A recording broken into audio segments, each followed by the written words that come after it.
ಇಂಧನ ಸಚಿವ K J ಜಾರ್ಜ್ಗೆ power shock ಕೊಟ್ಟಿದೆ ಈಗ ಸಿಎಂ ಕಚೇರಿ. ಕೆಜೆ ಜಾರ್ಜ್ಗೆ ಸೆಡ್ ಹೊಡೆದಿದೆ ಸಿಎಂ ಕಚೇರಿ. ಹಾಗಾದರೆ ಏನಿರಬಹುದು?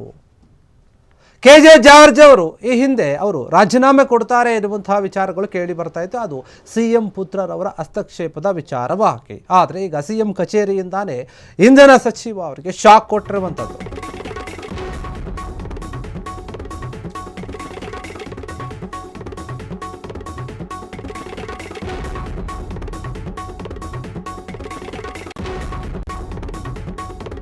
ಹುದ್ದೆಯಿಂದ ಎಎಸ್ಐ ಐಪಿಎಸ್ ಅಧಿಕಾರಿ ಔಟ್ ಆಗಿದ್ದಾರೆ. ಪಂಕಜ್ ಕುಮಾರ್ ಪಾಂಡೆ ಅವರನ್ನ ವರ್ಗಾವಣೆ ಮಾಡಲಾಗಿದೆ. ಸರ್ಕಾರ ಪಂಕಜ್ ಕುಮಾರ್ ಪಾಂಡೆ ಅವರನ್ನ ದಿಢೀರ್ ವರ್ಗಾವಣೆ ಮಾಡಿದ್ದೇಕೆ ಎನ್ನುವಂತಹ ಪ್ರಶ್ನೆ. ಪಂಕಜ್ ಕುಮಾರ್ ಪಾಂಡೆಗೆ ನೋಟಿಸ್ ನೀಡಿದ್ದಕ್ಕೆ ಕೆರಳಿದ್ದಾರೆ ಈಗ ಕೆಜೆ ಜಾರ್ಜ್. ಸಿಎಂ ಸೂಚನೆ ಮೇರೆಗೆ ಸಿಎಸ್ ಕಚೇರಿಯಿಂದ ಪಾಂಡೆಗೆ ನೋಟಿಸ್ ಬಂದಿದೆ. ಈ ಬೆನ್ನಲ್ಲೇ ಸದನದಲ್ಲಿಯೂ ಕೂಡ ಭಾರಿ ಗದ್ದಲ ಸೃಷ್ಟಿಯಾಗಿದೆ. ಪಾಂಡೆ ನೋಟಿಸ್ ವಿಚಾರ ವಿವಾದ ಹಬ್ಬಿಸಿರುವುದಾಗಲೇ ಕೆಪಿಟಿಸಿಎಲ್ ಹುದ್ದೆಯಿಂದ ವರ್ಗಾವಣೆ ಆಗಿದೆ. ಪಾಂಡೆಗೆ ನೋಟಿಸ್ ನೀಡಿದ್ದಕ್ಕೆ ರಾಜೀನಾಮೆ ನೀಡಲು ಹೋಗಿದ್ರ ಕೆಜೆ ಜಾರ್ಜ್ ಅವರು? ಹಾಗಾದ್ರೆ ಇದೀಗ ಪಾಂಡೆಯನ್ನ ವರ್ಗಾವಣೆ ಮಾಡಿದ್ದಕ್ಕೆ ಮತ್ತೆ ಕೆರಳುತ್ತಾರ ಕೆಜೆ ಜಾರ್ಜ್? ಕೆಪಿಟಿಸಿಎಲ್ನಲ್ಲಿ ಉತ್ತರ ಭಾರತೀಯರಿಗೆ ಟೆಂಡರ್ ಕೊಡಿಸಿದ್ದಕ್ಕೆ ವರ್ಗಾವಣೆ ಶಿಕ್ಷೆನಾ? 108 ಅನುಮಾನಗಳು ಹುಟ್ಟಾಕಿದೆ. IAS ಅಧಿಕಾರಿ ಪಾಂಡೆ ಅವರ ಟ್ರಾನ್ಸ್ಫರ್. ಕೆಪಿಟಿಸಿಎಲ್ MD ಹುದ್ದೆಗೆ IAS ಅಧಿಕಾರಿ ರಾಮ್ ಪ್ರಸಾದ್ ಮನೋಹರ್ ಅವರನ್ನು ನೇಮಕ ಮಾಡಲಾಗಿದೆ.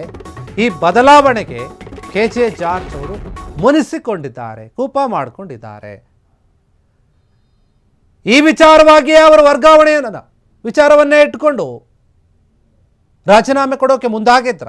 ಯಾಕಂದರೆ ಕೆಜೆ ಜಾರ್ಜ್ ಅವರು ರಾಜೀನಾಮೆ ಕೊಡ್ತಾರೆ ಎನ್ನುವಂತಹ ಸುದ್ದಿ ಹರಿದಾಡ್ತಾ ಇತ್ತು.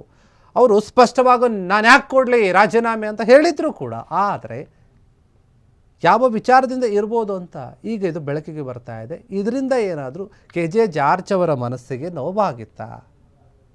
ಸಿಎಂ ಕಚೇರಿಯಿಂದ ಬಂದಂತಹ ಆ ಒಂದು ಆದೇಶ ಅದೇ ಅವರಿಗೆ ಯೋಚನೆ ಮಾಡೋಕ್ಕೆ, ರಾಜೀನಾಮೆಯನ್ನು ತೆಗೆದುಕೊಳ್ಳುವಂಥ ನಿರ್ಧಾರವನ್ನು ತೆಗೆದುಕೊಳ್ಳೋಕೆ ಕಾರಣ ಆಗಿತ್ತು ಅನ್ನೋಂಥ ಪ್ರಶ್ನೆ. ಯಾಕಂದರೆ ಕೆಪಿಟಿಸಿಎಲ್ MD ಹುದ್ದೆ ಏನಿದೆ, ಹುದ್ದೆಯಿಂದ IAS ಅಧಿಕಾರಿಯನ್ನು ವರ್ಗಾವಣೆ ಮಾಡಲಾಗಿದೆ. ಪಂಕಜ್ ಕುಮಾರ್ ಪಾಂಡೆ ಇದ್ದರು ಅಲ್ಲಿ, ಅವರನ್ನು ವರ್ಗಾವಣೆ ಮಾಡಿದೆ ಸರ್ಕಾರ. ಆದೇಶವನ್ನು ಕೂಡ ಹೊರಡಿಸಿದೆ.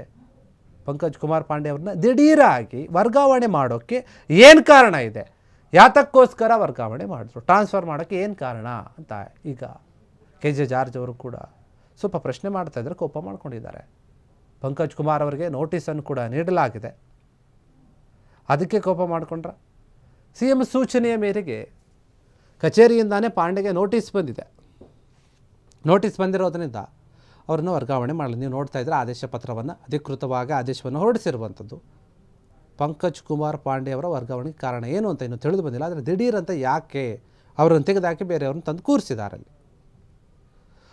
ಇದೇ ವಿಚಾರವಾಗಿ ಸದನದಲ್ಲಿ ಕೂಡ ಸ್ವಲ್ಪ ಗದ್ದಲ ಉಂಟಾಯಿತು. ಏನಾಯಿತು ಎತ್ತಾಯಿತು ಅಂತ ಪಾಂಡೆ ಅವರಿಗೆ ನೋಟಿಸ್ ಕಳಿಸಿದ್ದು ಯಾಕೆ, ಏನಿರ್ಬೋದು ಅಂತ ವಿವಾದ ಉಟ್ಕೊಂತಳಿ. ಈ ವಿವಾದ ಹಸಿಬಿಸಿಯಾಗಿರುವಾಗಲೇ ಕೆಪಿಟಿಸಿಎಲ್ ಹುದ್ದೆಯಿಂದ ವರ್ಗಾವಣೆ ಆಗಿಬಿಟ್ಟಿದೆ. ಪಾಂಡೆ ಅವರಿಗೆ ನೋಟಿಸ್ ಕೊಟ್ಟಿದ್ದಾರೆ. ರಾಜೀನಾಮೆ ನೀಡೋಕ್ಕೆ ಹೋಗಿದ್ದಾರೆ ಇದೇ ವಿಚಾರವಾಗಿ ನೋಟಿಸನ್ನು ಬಂದಿರೋದಕ್ಕೆ.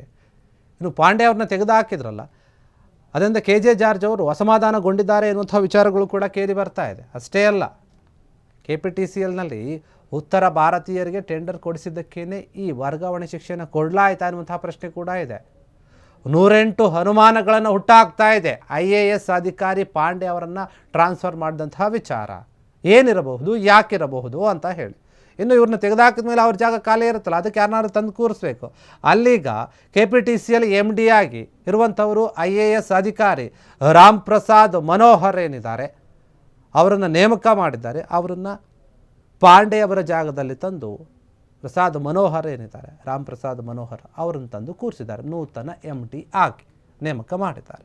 ಅದು ಕೂಡ ಅಧಿಕೃತವಾಗಿ ಆದೇಶವನ್ನು ಹೊರಡಿಸಿದ್ದಾರೆ. ಈಗ ಈ ಟ್ರಾನ್ಸ್ಫರ್ ಏನಿದೆ ಸಾಕಷ್ಟು ಅನುಮಾನಗಳನ್ನು ಹುಟ್ಟಾಗ್ತಾಯಿದೆ. ಒಂದು ರೀತಿಯಲ್ಲಿ ಇದು ಇಂಧನ ಸಚಿವ ಆಗಿರುವಂಥ ಕೆಜೆ ಜಾರ್ಜ್ ಅವರಿಗೆ ಈ MD ಅವರನ್ನು ತೆಗೆದುಹಾಕಿರೋದು, ಟ್ರಾನ್ಸ್ಫರ್ ಮಾಡಿರೋದು ಶಾಕ್ ಕಟ್ಟಂತೆ ಆಗಿದೆ. ಈ ಶಾಕ್ನಿಂದ ಕೆ ಜೆ ಜಾರ್ಜ್ ಹೊರಗೆ ಬರ್ತಾರೆ, ನಾರ್ಮಲ್ ಆಗಿರ್ತಾರೆ, ಅಥವಾ ಸದನದಲ್ಲಿ ಇದೇ ವಿಚಾರ ಏನು ಗದ್ದಲ ಆಯಿತು ಇನ್ನು ಮುಂದಿನ ಹಂತಕ್ಕೆ ಹೋಗಿ ಚರ್ಚೆ ಆಗುತ್ತಾ ಇದು, ಇಲ್ಲ ಸಿ ಎಂ ಸಿದ್ದರಾಮಯ್ಯ ಅವರ ಹತ್ರನೇ ಸ್ವತಃ ಕೆ ಜೆ ಜಾರ್ಜ್ ಅವರು ಹೋಗಿ ಯಾಕೆ ಈ ರೀತಿಯಾಗಿ ಮಾಡಿದ್ರಿ, ನಿಮ್ಮ ಕಚೇರಿಯಿಂದಾನೇ ಟ್ರಾನ್ಸ್ಫರ್ ಆರ್ಡರ್ ಬಂದಿದೆ ಯಾಕೆ ಅಂತ ಏನಾದರೂ ಪ್ರಶ್ನೆ ಮಾಡ್ತಾರಾ? ಕೆ ಜೆ ಜಾರ್ಜ್ ಅವರು ಕೂಡ ಸಿ ಎಂ ಸಿದ್ದರಾಮಯ್ಯ ಅವರಿಗೆ ಆಪ್ತರು, ಅವರ ಆಪ್ತ ವಲಯದಲ್ಲಿ ಗುರುತಿಸಿಕೊಂಡಿರುವಂಥವರು. ಅಂಥವ್ರಿಗೆ ಇವರಿಗೆ ತಿಳಿಸದೇನೆ ಈ ಒಂದು ವರ್ಗಾವಣೆ ಆಯಿತಾ, ಟ್ರಾನ್ಸ್ಫರ್ ಆಯಿತಾ? ತಿಳಿಸ್ತೇ ಮಾಡಿದ್ರೆ ಅದಕ್ಕೇನು ಕಾರಣ ಇದೆ, ಅಥವಾ ಗೊತ್ತಿದ್ದು ಮಾಡಿದ್ರೆ? ಕೆ ಜೆ ಜಾರ್ಜ್ ಅವ್ರಿಗೂ ಈ ವಿಚಾರ ಗೊತ್ತಿದ್ರೂ ಕೂಡ ಏನು ಗೊತ್ತಿಲ್ಲ ಅನ್ನೋ ರೀತಿಯಲ್ಲಿ ಸುಮ್ಮನೆ ಇದ್ರ. ಈಗ ಅಸಮಾಧಾನವನ್ನು ಹೊರಗಾಗ್ತಾ ಇದ್ದಾರಾ? ಎಮ್ ಡಿ ಅವರ ಟ್ರಾನ್ಸ್ಫರ್ಗೆ, ಪಾಂಡೆ ಅವರ ಟ್ರಾನ್ಸ್ಫರ್ಗೆ ಕಾರಣ ಏನು ಅಂತ ಇನ್ನೂ ಗೊತ್ತಾಗಿಲ್ಲ. ಸಾಕಷ್ಟು ಅನುಮಾನಗಳಿದೆ ಈ ಒಂದು ವಿಚಾರವಾಗಿ.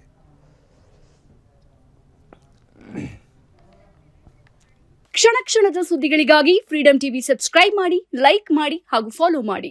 ಹೊಸ ಸುದ್ದಿಗಳ ನೋಟಿಫಿಕೇಶನ್ಗಾಗಿ ಬೆಲ್ ಐಕಾನ್ ಮೇಲೆ ಕ್ಲಿಕ್ ಮಾಡಿ.